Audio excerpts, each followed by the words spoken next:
तो काई साहब की वाइफ जो है वो जरा अलग किस्म की खातून थी। मैंने हमेशा तस्वीर पढ़ते देखा। तो मैं सुबह से लेकर शाम तक उनके पास होता था। सही। बल्कि फीड भी वहीं होता था, जो भी सुना है, I don't know in cross के काई साहब की वाइफ ने मुझे दूध पिलाया। फिर काई साहब ने एक दफ़ा कहा तुम्हारे दादा से कि यार बशीर ये बच्चा तो मुझे दे दो। राजपूत को चढ़ गई। बकौल तुम्हारी दादी ने मुझे बताया कि वो आए, मेरी गोद में तुम थे, उठाया और कहा बोलना मत, इसको मैंने अल्लाह के नाम पे दे दिया। अच्छा, ऊपर से आ गया था। हाँ, काई साहब की गोद में डाला, या से तेरा हुआ। और 2 शर्तें रख दी कि इसकी शादी करोगे तो अपने ख़ानदान में करोगे, अगर वहाँ ना करोगे तो मेरे ख़ानदान में करो, और इसको बताना नहीं। तो मेरी मदर टंग जिसको कहते हैं आप, वो सिंधी है। सही है। किसी भी सिंधी को लाके बिठा दो और उससे पूछो कि ये कौन है, That's how your मतलब ये सिंधी ये कहेगा सिंधी। तो मैंने वो सिंधी भी दो डायलॉग्स होते हैं। तो ये आज चीज हमारे व्यूअर्स को क्लियर हो गई है, जो कहते हैं कि यार आपके अब्बा सिंधी बोलते हैं, आपको नहीं। सिंधी मुझे समझ आती है, सारी गालियां आती हैं, बोल भी लेता हूँ कुछ हद तक। तो ये इस वजह से he was adopted in Sindhi family, so technically I was having 2 grandfathers and 2 grandmother's. Exactly सही है, लेकिन देखा किसी को भी नहीं है। तो इसमें अच्छा ये जो लाइफ है, ऑफ कोर्स जो पूरे हमारा जो पूरा खानदान है सभी सेल्फ मेड है, जिनको मैंने सबको जितने भी हमारे बड़े ताया हो गए, उन्होंने भी सिविल इंजीनियरिंग 54 में की। फिर हमारे छोटे ताया, आप लोग सारे मतलब ये सेल्फ मेड रहे हैं। सेल्फ मेड सब की मैंने देखी है, हार्डशिप्स देखी सबका। हमारे चचा जो हैं अभी अल्लाह ताला जन्नत नसीब करे, सीप चाचू, he died after a prolong illness. कदल चाचू अपना सेटल्ड हैं। ये सब मैं मतलब देखता हूँ इनको। मैं कभी ये सोचता हूँ इतना पैसा आप लोगों ने कमाया है तो कोई फैक्ट्रियां अपने बच्चों को लगा के दे देते, हम लोग तो ख्वार नहीं होते ना आगे से। बात ये नहीं है। बात ये है कि ये लोगों के जहन में पता नहीं क्यों एक फोबिया है सबको कि यार हम लोग बहुत अमीर हैं। अबू आप तो थे यार। नहीं, मैं डॉक्यूमेंट दिखाऊं सबको भी क्या हो। हाँ, लेकिन ये लेकिन इंसान अपनी आदत बदल सकता है, अपनी फितरत नहीं बदल सकता। ये सब में ये पता नहीं हमारी नस्ल में, I don't, we don't hold the money and we spend for the others. 1 lakh के 10,000 फॉरन। हाँ, फॉरन। उसके वजह ये है कि हम bracket in vertical commas, bracket commas, ये वो, और ये अच्छा, फिर इत्तेफाक से तुम्हारी अम्मी भी उन्हीं में से है। तो वो ये नहीं कि कोई हमसे मांगे, जब हम देखते हैं चाहे हमारे रिश्तेदार हों या दोस्त हों या कुछ हों, जब हम देखते हैं कि यार वो तकलीफ़ में या कुछ है, तो फिर चाहे उधार भी लेनी पड़े, हम उधार लेकर उसका काम कर देते हैं। ये सब में ये अब तुम अपने आप को भी देख लो, ये मतलब कोई नई चीज़ नहीं है कि तुम खुद देख लो, ये तुम्हारी हाली होती क्यों होती है, तुम भी तो कुछ ना कुछ कमाते हो ना। वही बात ये है ना कि वो आपने बताया था ना कि वो अपना सखी जो होता है ना, सखी मतलब उसकी इज्जत इस दुनिया में रहती है और आखिरत में। ये इज्जत की बात नहीं है, सिंपल इज दैट के नेचर। हाँ, अब बात ये ना कि आप डॉक्टर इसरार अहमद साहब, अल्लाह ताला उनको जन्नत नसीब करे, रहमतुल्लाह अलैह, मैं बड़ा उनका फ़ैन हूँ। उनकी बड़ी अच्छी एक बात थी, वो कहते थे कि अगर आप किसी को देखें तकलीफ़ में है और अगर इस पोजीशन में हैं आप उसका काम कर सकते हैं, अगर आप इस पोजीशन में हैं कि आप उनका काम ये कर सकते हैं, तो आप आलिम हो, फाजिल हो, फतीन हो, मलूक हो, जो भी हो, आप सखी नहीं हो सकते। यानी कि आपकी उस पर जवाबदारी आपकी बन जाएगी मरने के बाद। ये मतलब है, ये तो अपनी जगह है। खैर बहरहाल, अच्छा आप मुझे ये बताएं कि डॉक्टर इसरार की बात है, मैं तुम्हें एक चीज़ छोटी सी बता दूं। वो शख्स जो कुछ कहता था ना, he doesn't mean it. He himself was doing that. Yes. मैं जब वापस कराची आया था तो he was the first person. उस ज़माने में कोई ज़्यादा ऐसी चीज़ें नहीं थी, लेकिन उसकी सीडीज़ वगैरह ये वो उस ज़माने में, तो मैं यहाँ गया था डिफेंस, वो ऊपर रहता था उस तरफ। एक कमरा था जिसमें एक बेड होता था और लाइब्रेरी। जी जी जी, बाहर बहुत बड़ा इसका होता था जहाँ वो आता था। ये मैं उससे मिला था, काफ़ी चीज़ें उससे ही मैंने सीखी।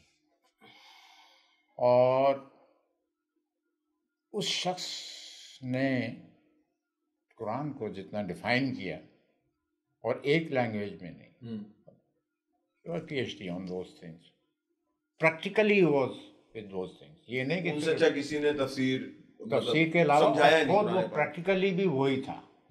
He was over that thing। Anyway, मैंने, जब तुम पैदा भी नहीं हुए थे, मुझे याद है पहला उम्रा, फिर उसके बाद दूसरा उम्रा, फिर वो 40 नमाजें, वो जो गाड़ी खरीदी है, जो अब तुम्हारे पास है, वो इसी वजह से मुझे अजीज है, क्योंकि वो मस्जिद नबवी के साथ बिल्कुल सब अभी भी 40 दिन उधर क्लासिक्स में आ गई, वो रोक के लोग पूछते हैं। तो वो होता ये था कि उस ज़माने में इतनी तोसी नहीं थी हुजूर के रोज़े की है। मुझे नहीं पता मैं क्यों बैठ रहा, टू बी वेरी फ्रैंक। मैं मतलब ये नहीं कि मुझे कोई कहता था, ये नहीं। सुबह 4 बजे मैंने चले जाना। उस ज़माने में लंबे लंबे काले काले से बंदे होते थे, और उन्होंने वो लाल सी पहनी होती थी। उसे पता ये शख्स आकर यहाँ बाबा जिब्राइल के पास एक खड़ा हो जाता है सुबह में, करीब ही होता था, हम लोग बात पैदल चल कर मैं आ जाता था। ये आप अर्ली 80s की बात बता रहे हैं? अर्ली 80s की। ख्वातीन जो हैं वो बाद में दोपहर को जाते हैं। इतनी रोक टोक नहीं थी, तोसी नहीं हुई थी, इतनी तोसी नहीं हुई थी, और बिल्कुल हुजूर के रोज़े के साथ। और इस तरफ वो वहाँ बैठ जाना, बैठे रहना, कोई मतलब ये नहीं कि बड़ा आना हुजूर के रोज़े पर सलाम करना। उसमें उन्हें पता था कि ये आता है और आकर इस तरफ बैठ जाता है हुजूर, उसके बाद हजरत, इसके बाद हजरत उमर, फिर ये खाली है, और इस कोने में मैंने बैठ जाना। तो वो खुद ही चाय वाय बना कर आते थे और आके देते थे, फौल जाना जो। अच्छा, मुझे अरबी वगैरह इस वजह से कि मैं UAE में रहा, उसके बाद में इधर रहा, तो अरबी वगैरह सीख गया था। बाद में सिंधी की वजह से अरबी मुझे आसानी से आ गई। तो वो वहाँ बैठे रहना, वो मैंने चाय वाय पीना और बैठे रहना, है ना। और हुजूर के रोज़े के साथ इस जगह पे जो खाली जगह है, जहाँ मौज़न ये वगैरह, उन जगहों पर मैंने पता नहीं कितनी नमाज़ें पढ़ी, क्या। लेकिन मेरे जहन में कोई ऐसी चीज़ नहीं होती थी कि मैं क्यों कर रहा हूँ। I feel patience, out of peace, आपको अच्छा लगता है? हाँ, अच्छा लगता है। उसके बाद फिर वहाँ आ जाना, हरम, वहाँ भी एक लंबा सा एक टावर बना होता है जिसमें गाड़ियाँ पार्क होती हैं, जहाँ सफ़ा मरवा है। अच्छा, ये गाड़ी वहाँ भी, उसके बाद ये, खैर फिर मैंने सोचा इसको ले जाऊँ। मतलब ये माशाल्लाह से, हाँ, ये वहीं खड़ी रहती है। हज, मतलब हज और उम्रे ने किए हैं, पाक साहब दामन है। खैर, मकसद कहने का ये था कि एक उमंग होती थी। जब मैं वापस आया तो एक उमंग होती थी, और मैं कहता था कि मैं कोई 5 वक्ता नमाजी भी नहीं था। कभी बस ये जुम्मा पढ़ लिया, ये पढ़ लिया, वो पढ़ लिया, लेकिन वो नहीं कि जी बड़ा वो नहीं।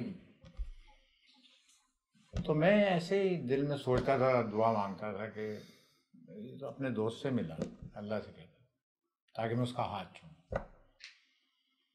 फिर बहरहाल फिर वो हुआ। वो एक हम लोग अगला पॉडकास्ट करेंगे, हम देखते हैं इसकी कितना आता है। अच्छा, ये आप मुझे ये बताएं कि अभी ये बड़ा हमारा अनप्लान्ड किस्म का हमने इंटरव्यू किया है, जल्दी जल्दी। हम आपके जो स्टूडेंट्स हैं, जो आने वाले बच्चे हैं फोटोग्राफर, जो इसको एडॉप्ट कर रहे हैं प्रोफेशन को, तो उनके लिए आप क्या मैसेज देना चाहेंगे? यार देखो, 2006 ये बेटे की डेथ के बाद, तुम्हारे बड़े भाई की डेथ के बाद, वो जो अंदर एक स्पार्क था, या वो एक लाइट जो थी फोटोग्राफी की, वो ऑटोमेटिकली बुझ गई। You don't feel like doing it anymore. Let me very Frank. अब वो ये नहीं कि उसके दुख में या वो वाला जो टाइम था भाईजान की इंतकाल के, उसके बाद मैंने देखा था कि जो जितना भी काम किया मुझे ऐसा लग रहा था कि आप वाइंड अप कर रहे हैं चीज़ों को। नहीं, वो ये है कि वाइंड अप करते एक गए आप एक चीज़ें। एक चीज़ है, एक आपको एक पैशन होता है, वो और वो पैशन जो है वो डेली आपको इंस्पायर्ड करता है किसी नई रिसर्च पर या नई उस चीज़ पर। वो मैंने महसूस किया कि अंदर वो बुझ गया। लेकिन अभी जो आपका है, अभी भी आप बहुत ज़्यादा नहीं, फिर मैंने वो जो पढ़ते मेरा रहते हैं अभी भी आप। एसोसिएट होता था, है बल्कि मुनीर नाम था, उसने कहा यार इस तरह करो ना कि मैं तुम्हें एक ग्रुप खोल, उस ज़माने में फेसबुक वगैरह ये वो नई नई चीज़ें थी 2006 में या क्या, तो तुम ये है कि मैंने यार मेरी आदत है, मैं लोगों को बताता रहता हूँ, I want to tell them all दोस्त। उसने कहा ठीक है एक ग्रुप खोल लेते हैं, फोटोग्राफी सीखिए करके उसने वो करके मुझे एक ग्रुप खोल दिया कि इस पे मेंबर बनेंगे और तुम उनको बड़ा बताओ, ये करो वो करो। तो वो खोला तो पहले दिन ही पता पड़ा 20-25-30 क्योंकि जानते लोग, वो उसमें मेंबर बने। उसके बाद हफ्ते 1.5-2 में 100 बन गया। अब तो मुझे नहीं पता 60,000 है 70,000। अच्छा अब क्या है कि अब वो ग्लोबली लोग हैं, ज़्यादातर रशियंस और इधर उधर वो सारे यूरोपियन भी हैं। फोटोग्राफी सीख के जो आपका ग्रुप है ऑर्गेनिक, जितने इसके अंदर बहुत सारे बीच में इवेंट्स हुए, हंसी भी आती है सोच के, अजीबोगरीब किस्म के लोग भी आए गए हाँ। अच्छी बात है, फ्लेवर ऑफ लाइफ मिलता रहा। बहरहाल ये जो ग्रुप है इसको कभी हालांकि बीच में कई दफा आपको ऑफर्स आई हैं कि इसको जी कमर्शियली आप इसके लिए कुछ करें, लेकिन आपने कहा कि नहीं। वो क्यों, मतलब आप क्यों नहीं करना चाह रहे? पता नहीं क्यों। सुना ये है कि मैं देखें, मैंने ये खोला है कि सुना है इल्म बांटने से बढ़ता है, वो है भी, फैक्ट भी है। काफ़ी लोग ऐसे हैं इसमें जो कि मुझे कोई कहते हुए आर नहीं लगती, पाकिस्तान से तो कम, लेकिन ये है कि यूरोपियन में और इधर उधर हैं जो कि मुझसे बहुत ज़्यादा जानते हैं, फोटोग्राफी बहुत ज़्यादा जानते हैं। तो मैं जब उनकी फोटोग्राफी देखता हूँ तो मैं आई इंस्पायर्ड। वो मेरे फिर दोस्त हैं फेसबुक पे, तो मैं उनसे I use to ask them the questions about that thing and they guide me out. इसी तरह जब वो कहीं फंसते हैं तो वो मुझसे कहते हैं कि ये हम यहाँ फंसे हैं, तो मैं उनसे कहता हूँ यार मैं I don't possess the cameras, ये वो मैंने सारी चीज़ें इससे दे दी। मतलब आपने अभी भी चीजें सीख के अडॉप्ट करके अपने हाँ, जो आपके हैं मेंबर्स हैं, जो हाँ, आपके दोस्त हैं यूरोपियन, उनसे वो भी आपने आगे यानी कि ट्रांसफर किया है सारा? ट्रांसफ़र किया है, उनको बताया। अब तो आसान है। असल में ये थर्ड आई, ये अब थर्ड आई आपकी एक दफ़ा जब डेवलप हो जाती है तो फिर आपको किसी टेक्नोलॉजी की ज़रूरत नहीं होती, किसी चीज़ की ज़रूरत नहीं होती, क्योंकि फिर आप मिसाल के तौर पर आपने कोई स्केच बनाना है तो आप ये नहीं देखते कि मेरे हाथ में पेंसिल कौन सी है, पेन कौन सा है, या क्या चीज़ है। आपने सिर्फ ये लेना है कोई किसी किस्म की पेंसिल हो और आप उसको यूं करके बना। तो अब उसमें पेंसिल का कमाल नहीं है। पहले तो ये जहन से निकाल दें आप कि जो कैमरे हैं या कोई शायद ऐसी कोई चीज़ है कि जो जैसे लोग आजकल ये वो फलाना कैमरा ये वो अजमी करता है। नहीं, उसकी वजह ये है कि मैं अजमी से ही पूछ लो, अगर कैमरे की ऐसी बात है, ये कैनन बड़ा अच्छा कैमरा है तो इससे पूछो जो कैनन बना रहा है वो फोटोग्राफर क्यों नहीं बना, क्यों नहीं बता भाई, अजमी बता। जिसने कैनन बनाया है, ये बड़े बड़े ये कैमरे बनाए हैं, तो वो तो हमसे बहुत बड़े फोटोग्राफर्स होने चाहिए। ये बेचने का एक ढंग है, हमारी ये चीज़ अच्छी है। ये है कि इसमें कुछ इस तरह की फैसिलिटीज़ वो अडॉप्ट करते चले जाते हैं which make your work ease मिल जाती है और कुछ नहीं है। आपकी कंफर्टेबिलिटी को वो देखते हैं। हाँ, यस, लेंस और ये और वो ये सारी चीज़ें जो हैं वो आपको फिर वो सही। अच्छा, आखिरी मतलब कोई ऐसा मैसेज आप देना चाहें व्यूअर्स को अपने दिल से, कोई आप ऐसी बात कहना चाहें हमारे बड़ों को, बूढ़ों को, बुजुर्गों को, सबको कोई ऐसी सीख, वो क्या कहना चाहेंगे? एक चीज़, जिस दिन उनको ये पता पड़ जाए, हर एक को इंडिविजुअली कोई काम दिया गया इस दुनिया में, सही है, आपको यहाँ भेजा नहीं गया है, you had been kicked out. सही है, पढ़ लो, आदम और हवा और उसके साथ सही। इब्लीस, मैंने फिर उनको सज़ा के तौर पर फेंक दिया। सही है। तो जाओ यहाँ रहो और उस वक्त तक रहो जब तक मैं चाहूँगा। लेकिन उसके बाद ये है कि वो रहीम भी है, जाए ना। अब बाप अगर नाराज़ होता है, माँ अगर नाराज़ होती है अपने बेटे से या बेटी से किसी वजह से, तो सज़ा के तौर पर उससे कहती चल तुझे आज खाना नहीं दूँ, चल तुझे आज ये नहीं करना, अब कान पकड़। सबसे पहले उसी को मिलता है। लेकिन ये है कि इट डजंट मीन दैट माँ उस वक्त नहीं खाएगी जब तक उसकी औलाद नहीं खाएगी। ये है नॉर्मल है। वो तो 70 माह से ज़्यादा हंसती है। तो जिस दिन आप कह रहे हैं कि ये पता लग जाए आप क्या करना है इस दुनिया में, हाँ, इसका मतलब ये है कि you have been told to do this, और जिस दिन आप उसको ले लेते हैं तो आपको खिलाफत मिल जाती है। खलीफा के तौर पे भेजा गया ना आपको, मतलब वॉइस राय या whatever it is order from the queen to do and go and do this, तो आपको वो लफ्ज़ खिलाफत वही है। अच्छा, आपको गाइड करने के लिए वो फिर नबी भेजे गए। शुरू से आप पढ़ लें, जितने भी नबी हैं उनका आपको पता पड़ जाएगा क्या है क्यों है। लेकिन खातमुन नबी असल में वो सीधी सीधी बात कर दी है, वो उसका महबूब है कि अगर तुझे पैदा करना ना होता मैं ये दुनिया ही नहीं बनाता। सही। मैं इसको लपेट देता। ये कुरान में सारी चीज़ें। वो जब आया,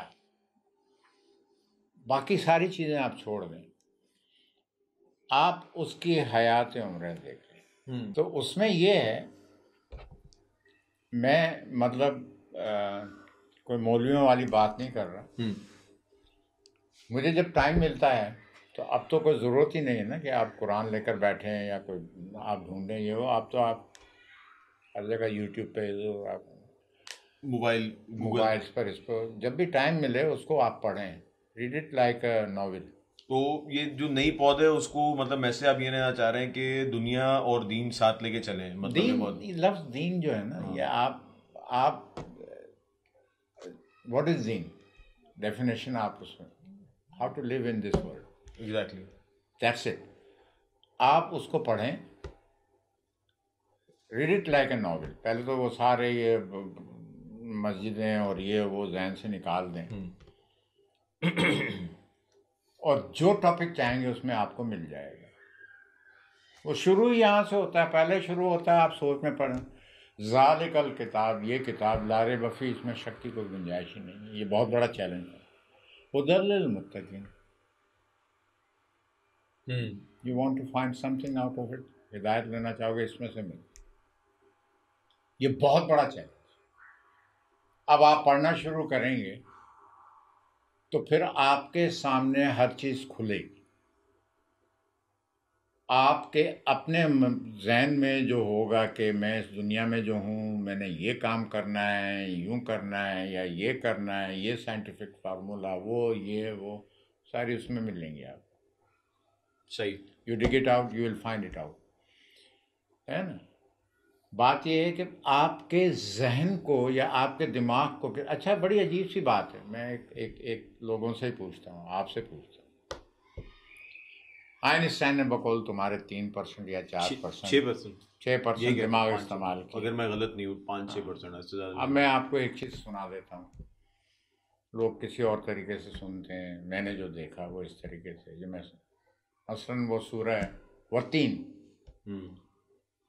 3 कहते हैं इंजीर को, लोगों ने खानी शुरू कर दी, ठीक है, फायदा देती है। असल में इशारा था नूह अलैहिस्सलाम की तरफ आ रहे थे, इशारा उनकी तरह से। वो 3 वो जैतून, ओलिव हज़रत ईसा अलैहिस्सलाम, व तूर हज़रत मूसा अलैहिस्सलाम, वसीन वहाज़ल बलदुल अमीन, ये बलदुल अमीन हुजूर की तरफ इशारा है। ये 5 हस्तियां आपको दिखा दी। और फिर कुरान में या किसी जगह पे अल्लाह ने अपनी किसी ईजाद की तारीफ नहीं की, सिर्फ ये कहा मैंने तेरे लिए ये बनाया बनाया बनाया। सोचता क्यों नहीं, गौर क्यों नहीं करते, गौर क्यों नहीं करते।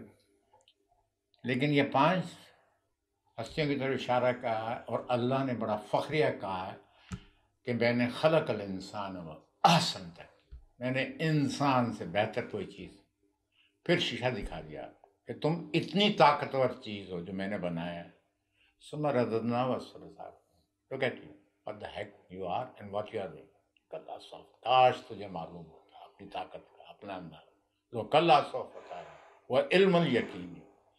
तो मकसद कहने का ये है कि जब आप ये कुरान पढ़ रहे होते हैं तो आपको ये चीज़ें समझ आनी शुरू हो जाती हैं कि what you have been told around, आप हुए या ये हुए या कोई और हुआ, एक ख़ास मकसद के लिए यहाँ भेजे गए, आपको बताया गया you have to do this thing.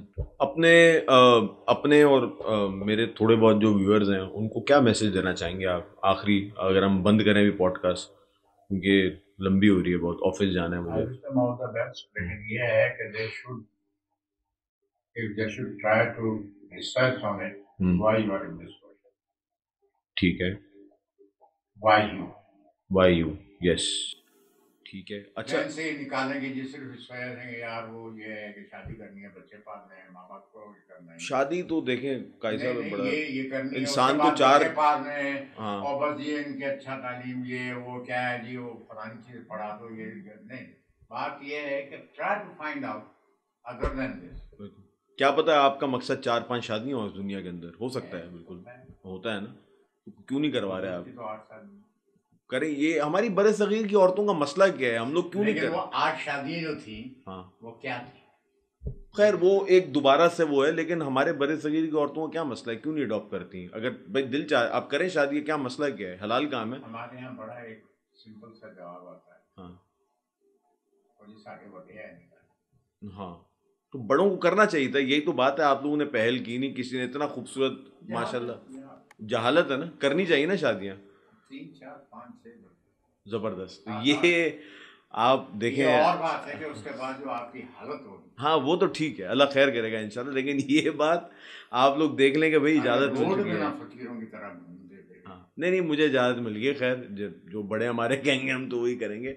बहरहाल बहुत शुक्रिया, आपने आज टाइम निकाला, और अब ये है कि आपके और हमारे व्यूअर्स का हम लोग कलेक्टिव पर्सपेक्टिव लेंगे इसका, और आप इजीली रीचेबल हैं, काजी साहब जो हैं बहुत इजीली रीचेबल हैं, जो लोग उनको डायरेक्ट फ़ोन करते हैं, मैसेज करते हैं, तो आप ने जो सीखना है, जो सवालात करने हैं, you can reach him out. सिर्फ सवालात करिएगा फोटोग्राफी के बारे में जी, मुझे वो पीर समझ के ना आ जाना। हाँ, ये आप भी तो फिर वो एक आयत है जी, अता हुई है, अगर आप लोगों को समझ में आए तो वो जरूर रखिएगा, वो फौज़ अमरील्लाह बसिरुम बिल बात, बिल्कुल बेशक, फाद आपको बता देगा जी, वो अता हुई है, और वो पढ़ेंगे तो भाई बगैर लालच के हम लोग कोई काम नहीं करते, आप सीधी बात है, 5% उसका हमें मिलेगा, बिल्कुल 5% मिलेगा। और ये जो आयत है, ये आप काई साहब के प्रोफाइल पे, जब आप फेसबुक के प्रोफाइल पे जाएंगे तो उस पर इन्होंने कवर पे लगाई हुई है, सूरह मोमिन है, सूरह मोमिनून नहीं, लोग थोड़े से कंफ्यूज हो जाते हैं, सूरह मोमिन, उसकी आयत नंबर 44 है, 144 है गालिबन, 44 है सूरह मोमिन की आयत नंबर 44। बहरहाल ये बहुत शुक्रिया, आज हम इस पॉडकास्ट को यहाँ पे ख़त्म करते हैं। आपका शुक्रिया, आपने टाइम निकाला, और अब दफ्तर में जाना है, अज़मी को लेके सामान सारा दपेटेंगे, हम फटाफट भागेंगे क्योंकि कस्टमर साथ चीखना शुरू हो गए हैं। तो नेक्स्ट पॉडकास्ट तक आपको मिलते हैं, इसका इंशाल्लाह बहुत जल्दी ये वाला पॉडकास्ट जो है लाइव होने वाला है, देखते हैं इसका क्या रिजल्ट आता है, and see you in the next video. Allah.